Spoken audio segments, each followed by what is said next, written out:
Hello everybody and welcome to my 30-second Microsoft Access 2013 tutorial. And in this tutorial I'm going to show you how you can set a particular form to open up when the user first opens up the database.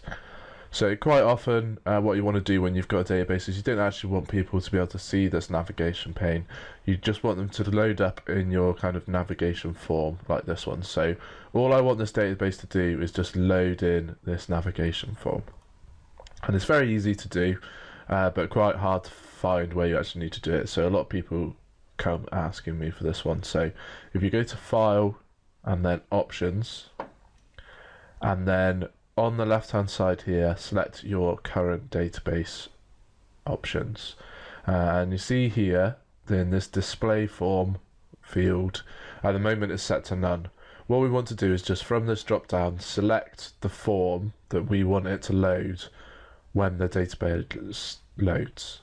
So I'm going to select the navigation form. I'm also going to scroll down and I'm going to untick display the navigation pane, and if you go into the navigation options you can do some more options in there, but I'm just going to turn off the navigation pane, and then that's all I'm going to do. So at the bottom I'm just going to click OK. So it's going to come up with a warning message saying you need to reopen, so just press OK, and then we're going to close down our database, and I'm going to go to it in my folder. Let me just make this a bit smaller so you can see it all.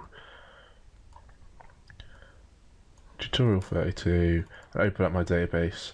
Now you'll notice that my database is opening up with the form that I selected, and it's not showing the navigation form on the left, which is exactly what we wanted. And obviously you probably rename that to be something better, yeah, so that's how you set it up to open a specific form. If you want to get the navigation form back up, then you hit F11 and it will come up with the navigation form again, and you can go into any of the forms that you want.